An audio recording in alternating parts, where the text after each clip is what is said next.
There are worship groups that worship AI because it's got some of the qualities we normally associate with God. And some people welcome this and say this is the way we should go. But the danger is we treat these humanoid robots as if they're conscious beings. This is a seriously important thing. And I do feel that the Christian faith has a great deal to say about this. And it's fascinating to me that you are very religious, you believe in God, because typically I think that mathematicians lean more towards atheism. So the great pioneers of modern science were all believers in God. And I've interrogated myself about its truth for over 70 years. I've made myself totally vulnerable, and I found that Christ offers me something nobody else offers me.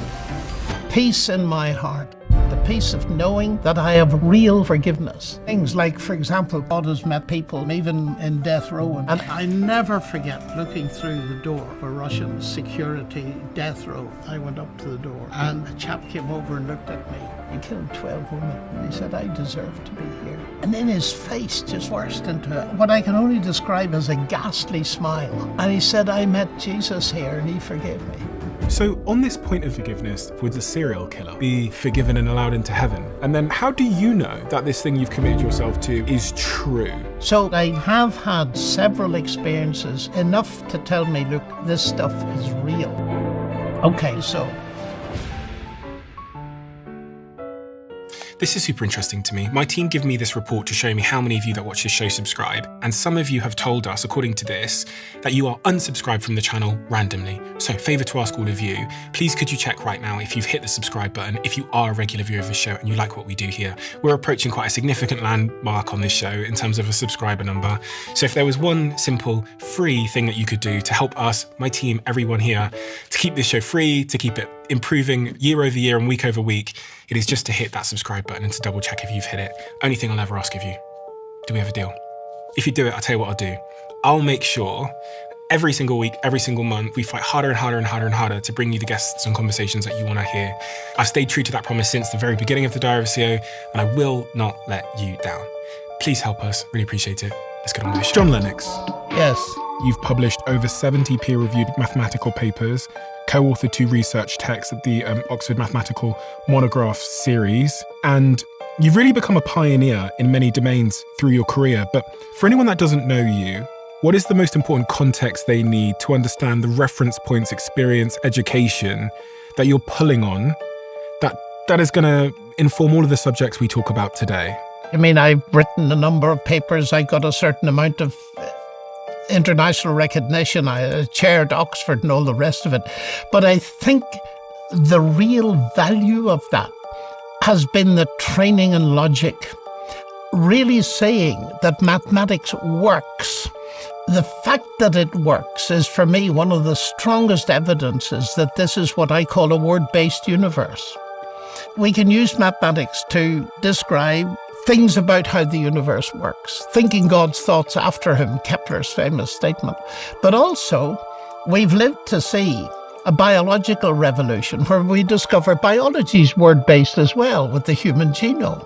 And that, to me, resonates with the explanation given in both the Old Testament and the New. Language of John's Gospel. In the beginning was the Word. I don't know a ton about the Bible. I do come from a religious family, so do you? With right, okay. When we grew up as Christians, I think I lost my faith at about 18 years old because, you know, me and my brothers are extremely good at maths. They're very rational thinking, maybe to a fault, and I think maybe I am a little bit too. I am too. You are. This is why I find it so yes. fascinating because, you know, typically the scientific community lean more towards atheism, and typically I think that mathematicians lean more towards atheism. Just a sense check if that's true or not. We'll throw the numbers up on the screen.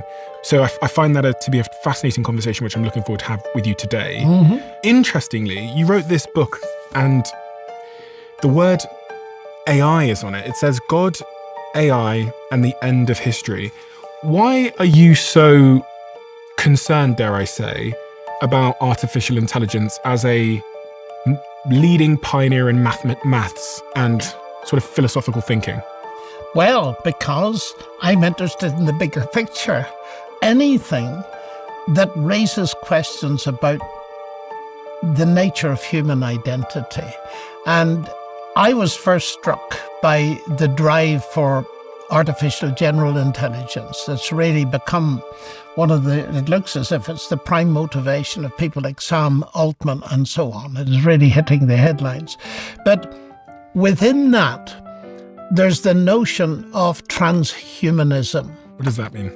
The idea is that we go beyond the human. One of our most famous astronomers, Royal, he put it this way.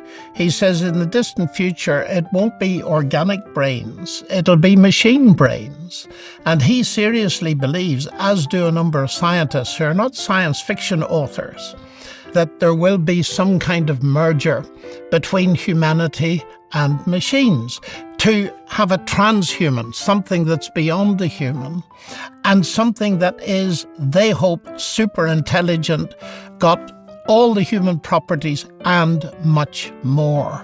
Now, one of the people who's spreading that kind of transhumanist vision is the Israeli historian Yuval Noah Harari.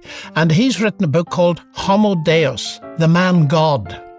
And that really made me prick up my ears, because I know enough about this book here, the Bible, to realize that the drive for humans towards self-deification is, yes, making themselves gods. And you see it all through history. The ancient Babylonian emperors were regarded as gods. The Roman emperors started calling themselves gods and all the rest of it. And what Harari says is the 21st century has two big purposes. Number one, to solve the problem of physical death as a technical problem. To solve death? Yes, solve death. Physical death is, in his view, a technical problem, and we'll solve it. The second agenda item, and he calls them agenda items for the 21st century, is to increase human happiness by bioengineering, cyborg engineering, mechanical implants, all this kind of thing, and turning humans, quote, into gods with a small g. In other words, this is the drive for a super intelligent human. We've only got started. And his point is, and from his atheist perspective, one can understand it immediately, evolution, unguided natural processes have brought us to this point. Now we're going to take it into our hands, and we're going to engineer humanity into the future very rapidly to approach this superhuman thing.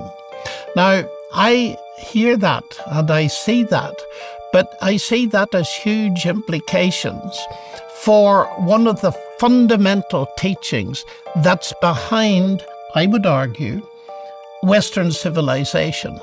And that is the notion that humans, like us, are made in the image of God as rational, moral beings. Now, I got into this because some Christian leaders wanted to have a conference on AI, and they wanted it introduced from someone who knew something about the teaching of the image of God in Genesis, and who had a scientific background and who could perhaps begin to lead them into what was going on in the AI field around. And once I got into it, I realized this is a seriously important thing, because we haven't got to artificial general intelligence yet. That's still a pipe dream, but it's improving all the time. But we've got far enough. That is to what's called narrow AGI, which most of the stuff that works is. And that is posing a threat to human beings at all kinds of levels. And I began to see that that was seriously important for everybody to take on board. So I wrote two books, one in 2020 called 2084 is the title of my book, Artificial Intelligence and the Future of Humanity. And then the publishers asked me to update it in 2024. So there's a second edition, twice as big. And it is my main work on AI. That is not. That is work on the Book of Revelation with reference to AI. The other is directly going into AI, pointing out its values, which I think are immense, particularly in medicine, but pointing out its dangers, which I think are immense, for bringing about a state in the world that none of us, I think, want. So let me just give some definitions then. Yes, sure. You use the term narrow AI. Yes. My definition of that is, and I'll put something on the screen for those of you watching, is AI that's focused on solving a very particular problem. So AIs that might be able to diagnose lung cancer, or that do some sort of biometric data on your Apple Watch, very focused on solving a particular problem. AGI is artificial general intelligence, which is what's being built at the moment, and all the big AI companies are in a race to accomplish, which is a machine that could do any intellectual task a human can, faster than any human, and would be super intelligent. So, you know, maybe one way to think about it, it would have a PhD in everything. That's right. That's a very fair summary. Narrow AI system does one and only one thing that normally requires human intelligence. AGI does the lot and more. You wrote this book, 2084. You highlighted in there some of the concerns that you think are being overlooked in this race for AGI at the moment. Well, they're not overlooked by everybody. There is huge concern. There's been a very interesting book published not long ago by Karen Howe. Oh, she was here. She's fantastic. Well, there you are. And she has got some very interesting metaphors. The pursuit of the machine god, which I think is a brilliant summary of what's going on. And I found it very illuminating because she's obviously got very close to the major operators in this. But if I step back from it, I look at AI like a knife. A good knife, you can use it for surgery or you can use it for murder. And that leads us into it immediately. AI, narrow, brilliant for picking out a terrorist in a football crowd. Also brilliant for suppressing a minority in China and bringing in a totalitarian state through social credit systems and all the rest of it. And in a way, we're sleepwalking into a future where we are gradually ceding control and information and data all the time, which could be used by bad actors against us. And this is the problem. I really, this question of what it means to be human in a world of AI, Yes. I think has been really front of mind for a lot of people. And like, where do we live or exist or find our purpose in a world where theoretically these super intelligent systems will reach AGI, which means they're more intelligent theoretically than any human on Earth. But at the same time, you've got these other advancements in technology like humanoid robots, where these humanoid robots, there was a live stream I've talked about a few times, and I'll just throw it up on the screen really quickly, that shows last week a humanoid robot working on a production line for 8 days straight. And they show it up against a human being, and it beats the human being on the production line because it doesn't need to sleep. It just needs to be charged for a couple of hours to fill power. And so you combine these two forces, super intelligence and the disruption. You know, you can think of it like one is disrupting this thing here, the brain, and the intelligence within the brain. And then the other technology that's emerged at the same time is disrupting my muscles and my mechanics. And the two come together to make, voila. Absolutely. So you face joblessness at all kinds of levels. And people are only beginning to realize the implications of that. And not just low-level repetitive jobs, it's high-level jobs like lawyers. And there's a deep-seated ethical problem running through all of this. And it's a very simple one. It's that technology advances much faster than the ethics that's needed to underpin it.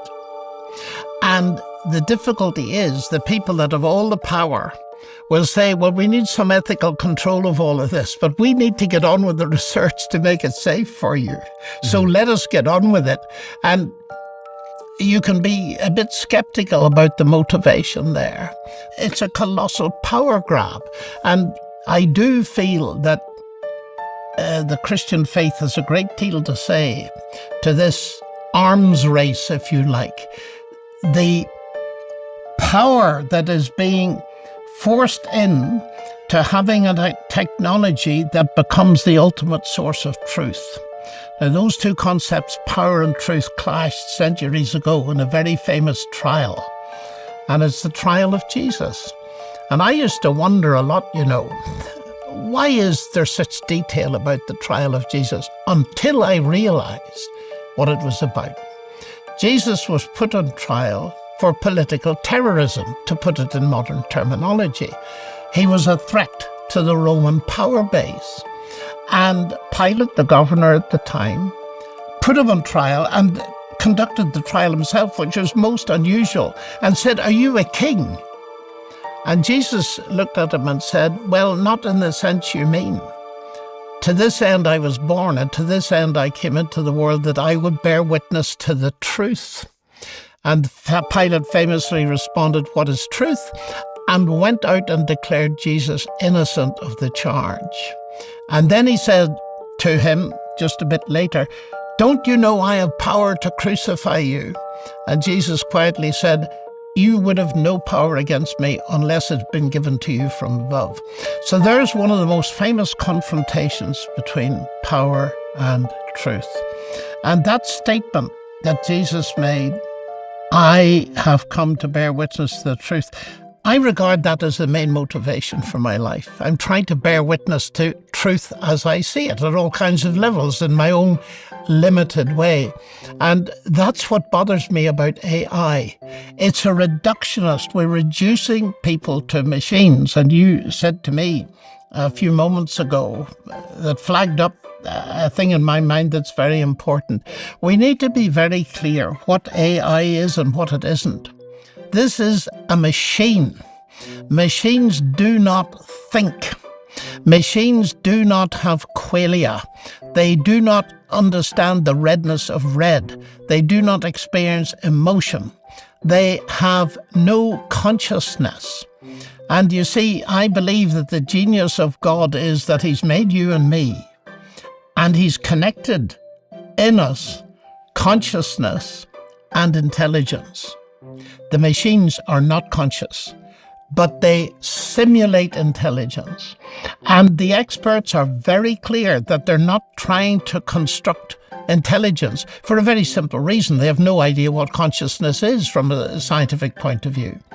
But they're trying to simulate intelligence and go as far as they can.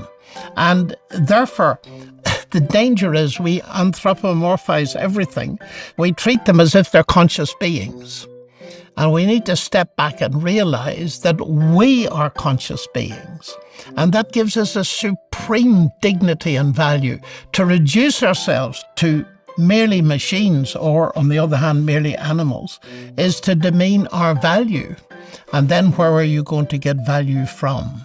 I've got a quote here that's linked to what you just said. It's from Yuval Noah Harari, who you mentioned. He says, "Humans are now hackable animals." Yes. The whole idea that humans have this soul or spirit and they have free will and nobody knows what's happening inside them, that is over. And Sam Altman said the most successful founders do not set out to create companies. They are on a mission to create something closer to a religion.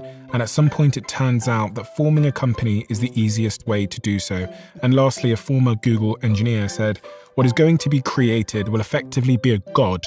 It's not a god in the sense that it will make lightning or cause hurricanes. But if there is something 1 billion times smarter than the smartest human, what else can you call it?" It's odd. Thank you for quoting that, because I was going to quote it to you. The Sam Altman's point about making a religion. And that is what is happening. And people have pointed out the obvious. Here you have a system, even now, that has got some of the qualities we normally associate with God. It appears to be omniscient. You can ask it any question. It is omnipresent through the internet, etc., etc. And therefore, already there are worship groups to worship AI. And some people welcome this and say, well, this is the way we should go. And other people say, just wait a moment. There's something very strange going on here. And in the end, you are bowing down to something that in the end is idolatrous, because it is less than God. But it's very tempting to do that. I mean, people are basically praying to it now. They're confiding in a way that they might have. Absolutely doing it. And you know, I'm fascinated by this. I've never seen one of these before, but I like it, and I tell you why I like it. So for people that can't see what we're doing, it's a brain. It's a brain, and it's got two halves. And one of the people who've influenced my thinking about AI a lot is Dr. Ian McGilchrist, the author of this fascinating book called The Matter with Things. And he has studied the fact that this brain has two hemispheres, two halves. Both halves are involved in almost every cognitive event, but the two different halves have different ways of paying attention to the world. One is narrow focus, the left side of the brain, and the other is the big picture. And he says what has happened historically in the West is for the last 500 or so years, we have concentrated on the narrow, rationalist, reductionist left side of the brain, and we've forgotten the right side that contextualizes everything, so that, quote, we now find ourselves in a world where we understand how almost everything works, but we know the meaning of nothing. And what he calls for is to open the sphere up. And of course, that includes to beauty, culture, art, music, and religion. Step by step, he appears to be creating more room for God, because God makes sense of the space he feels is very necessary to fulfill. And I find that absolutely fascinating. And you've probably noticed it too, the number of intellectuals who are step by step taking the Christian faith more seriously as giving a rational account of what's going on that makes very big sense of the big picture. What is going on in society? Because it does feel like more and more people have these sort of existential questions about meaning, and they might be turning to Christianity or Islam or other. But what is, from a 30,000 foot perspective, happening to us, which is making us ask some of these questions? And for, younger generations, it might be spirituality, however they define that. But there's certainly a macro picture here of something happening. Oh, there is. I agree with you entirely. And I think it's because we've had pushed at us for too long a very reductionist view of the world. It's nothing but physics and chemistry. It's nothing but this or that. And people rightly feel it's too small a world to live in. They're looking to break out of this. Isn't there a bigger picture that can make sense of my world and make sense of my life and giving some meaning? Because if you reduce everything, it ends up in a black hole of meaninglessness. And that's one of my top reasons for not being an atheist, because it destroys rationality almost by definition. Because it tells me that my brain, which does all the thinking, it's not my mind, it's connected, and those are two different things, and that's another big story. But this is the end product of a mindless, unguided process. And I have fun with scientists, sometimes. I ask them about the brain and how it arose, and they tell me something like that. And I said, and you trust it? Tell me, if the computer that you use every day, if you knew it was the end product of a random process, would you trust it? Every single scientist, and some of them are very high-powered, that I've asked that question to have said, no, I would not. So I say, you've got a problem, haven't you? Your atheism goes too far. It undermines the very rationality we need to do science, let alone to believe in atheism. And that's my main beef with people like Richard Dawkins and the new atheists. But I see they're fading. They're fading. So here's the irony.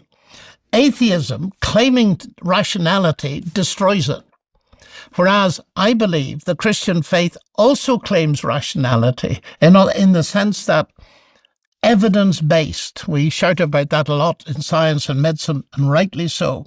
What we trust in ought to be evidence-based. I claim exactly the same thing for Christianity. And that's why I'm a Christian, because I believe the evidence supports it. Otherwise, I wouldn't. So I guess, how do I identify? Maybe as someone that's agnostic, like I don't really know. Well, that's okay. But does that mean you're open to know? You'd Yes. like to know? Yes. Well, that's wonderful. I'm always open. That's wonderful to see. That seems to me to be exactly the right attitude. Jesus actually challenged someone in his day and says, if anyone wants to do the will of God, he shall know of the teaching, whether I'm speaking from myself or whether it's from God. I notice what he doesn't say. He doesn't say, if anyone wants to know, he will know.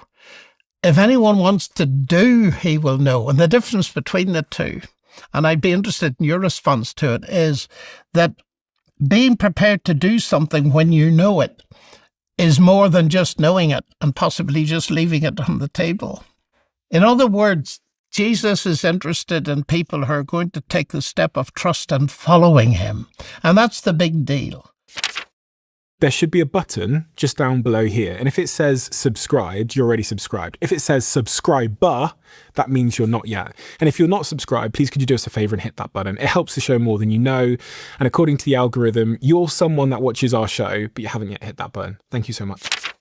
Do you know what it is? I find all explanations as to like the bigger picture to be like fundamentally incomplete. Yes. Because there's many things you said about the nature of Christianity and religion that I go, amazing, yes. And then there's a couple of things I go, oh, well, and the same when I sit here with a physicist that's telling me about the Big Bang. Yes. I have the same thing where I'm going, yes, of course, yes. Oh, we've got evidence that the universe is expanding. Okay, and then they'll say other things and I go, well, that's not complete.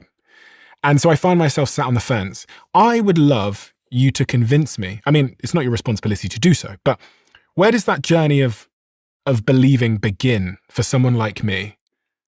Because, you know, people say the Bible, and I go, well, it's kind of like what you said about the computers. It's like, if you're using something to justify the same thing is true, yes, then that circular reasoning I find to be incomplete. Because I could write on this piece of paper, Stephen Bartlett is a lizard. Yes. And this piece of paper is true. And then you then use that same piece of paper to justify the validity of that same piece of paper. Mm-hmm. And I go, well, that's yes. Not solid reasoning. No, but you see, I could say, Stephen Bartlett, there's a red Ferrari parked in the street outside. Yeah. And it's yours if you want to take it. We could sit and discuss it for 1,000 years. You would never know whether I was true or not unless you went and looked. Mm-hmm. And it seems to me the word skeptic is a very interesting one. I regard myself as a skeptic, but in Greek, skeptine means to look at something from a distance. Now, if you are ever going to get to know a person, you've got to begin to give up your distance. You will know that from everyday life. Mm-hmm. And it seems to me one of the things to try to begin to grasp is God is not a proposition or a philosophy or even a religion. God is a person. And as a person, he has entered our world, however incredible that may seem, although this is the irony of the Harari position, if I might just say it on the side. People come to me, as they've done, with their transhumanist agenda and say, you know, we're going to solve the problem of death and we're going to increase human happiness. And I look at them and I smile and I say, you're too late. And they say, what? We haven't got there yet. I said, you're too late. What do you mean we're too late? Well, I said, the problem of physical death was solved when God raised Christ from the dead 20 centuries ago. And as for human happiness and uploading us into eternity, you know, I'm waiting for the biggest uploading that's ever going to happen in history when Christ returns and raises me from the dead, because that is precisely what he promises. And it's most interesting watching people.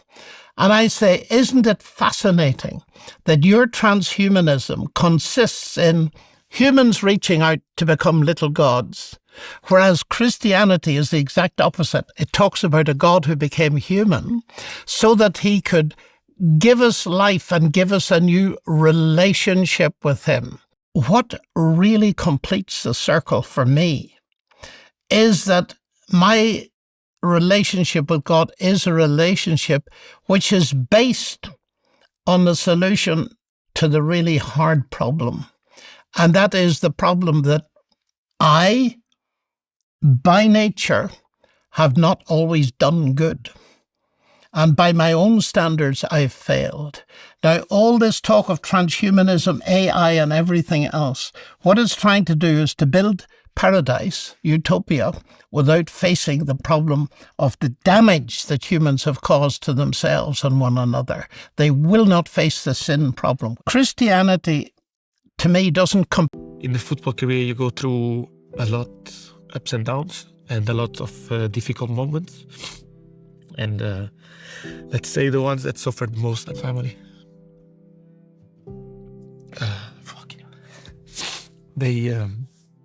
They see your good moments, your bad moments, your good side, your bad side also.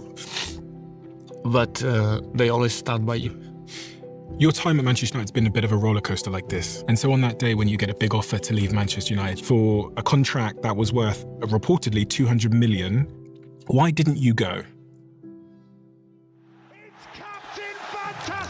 Manchester United's captain, Bruno Fernandes, has arguably become their greatest player in the post-Ferguson era. There isn't a single player in the Premier League who has more assists since his arrival. He's won more Club Player of the Year awards than Ronaldo, and only 5 players have scored more than his 70 league goals. So I'm at the Manchester United training ground to ask him the questions the footballing world wants to know, including, recently Roy Keane criticised your mentality based on a quote he claimed you said. How do you respond to that? He can criticizing me, killing me, say that I'm not good enough, that I'm not a good captain, that I'm not a good player for the club. It's okay, I don't mind. What I don't like was when... You got a very, very, very large financial offer. I mean, I've seen some of the numbers that are reported, up to 200 million to leave Manchester United, and you chose not to leave. Why didn't you go? I said it before, I haven't fulfilled my dreams here, at this club. Was that a conversation you had with your wife? Yeah, also. What was that conversation? I spoke, obviously, first my agent, because he speaks with me about the offer, but then the first thing I did was call her. And I was in, I think it was Hong Kong that we were. We went on the post-season tour. And the timing was not the best to talk with her because of the time difference and everything. But she was there again. And the words she said was like, have you achieved everything you wanted to achieve in your career? Is this the next step you want to give for your future and for your career?